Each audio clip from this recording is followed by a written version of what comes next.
Alright guys, as you can see by these powder coated hands, I'm starting that special little holiday project that I told you guys about on my last video. And this is what it is. If you remember a while back, I posted I 3D printed this particular car and didn't know what I was going to do with it after I 3D printed it. And then Mrs. Onyx Models decided that she wanted a gingerbread car for her Christmas display. So guess what this is going to become? This is going to be painted up and dressed up just like a gingerbread car, as if it was baked in an oven. At least I'm going to try to see how close I can get to that. So right now I've been spending quite a bit of time just sanding it down and trying to get rid of as many layer lines as I can without removing all the texture, because, you know, gingerbread isn't totally smooth. So we're going to leave a little bit of texture, sort of like what we have here on the door here, a little bit here on the trunk lid, but just so that it doesn't look like layer lines. So this is going to be tricky. I've never done anything like this before, and I don't really know how to make something look like gingerbread, but we're going to give it a shot. Now, this was 3D printed. I 3D printed this last month or maybe a month and a half ago. I think. I don't remember exactly. And it came out pretty nice. So what I did first was that I threw a coat of primer on it just so I can get a look at what I really have to work on. And then I started doing a little preliminary sanding, because as you know, with 3D prints, the layer lines are the biggest obstacle, especially if you're printing in PLA like I did this. Resin printing I don't think is this big of a problem, but with this PLA stuff, yeah, you do get your layer lines, and sometimes they're really, really apparent, sometimes not. This one actually was a pretty good print. So what I'm doing now is just, after sanding down the preliminary layer of primer to reveal the worst of the layer lines, I then went over and coated the entire model with this Mr. Dissolved Putty. I really love this stuff. This is from Mr. Hobby.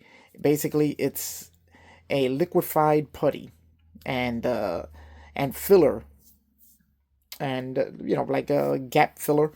So I just brushed it over the entire car, and now I'm smoothing it down, and it's filling in all of the deepest layer lines and all of the stuff that's really going to be apparent and that I don't think will look good as a gingerbread car. So this stuff works really great. I really recommend this thing. So I'm going to do a little more sanding. Then I'm going to wash the whole thing off. We'll put another layer of primer on it and see how she looks. Because as you can see here, you can see the layer lines here, but they're all filled in, so it's perfectly smooth. Alright guys, so right now we're going to sand down a little bit more. Started off with 180 grit, because you really need something coarse to cut down on the layer lines on this plastic. It is a little harder to sand than our standard styrene stuff, I'm finding. But now that I've gone over it with the 180, I'm now hitting it with a little bit of 240 just to try to clean it up a little bit more. And that's what where we're at now. So we're going to go ahead and do a little bit of sanding, then we're going to reprime.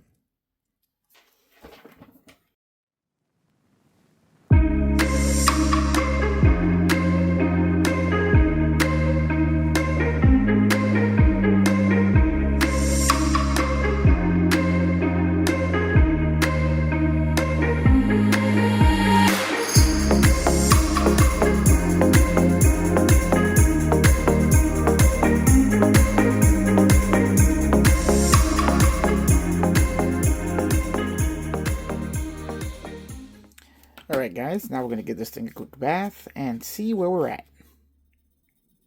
Alright guys, here we have the finished product, all reprimed. Now we're just waiting for this to dry. I have smoothed out most of the layer lines and gotten a pretty decent finish. If it wasn't because I was turning this into a gingerbread car, I'd do a little more work on it to really smooth it out a little bit more. But we have enough texture left in the body so that we'll get, hopefully, when I'm done painting it, almost a bread-like appearance. I'm hoping. Because then we're going to have to apply our gingerbread color. And then figure out where the frosting is going to go.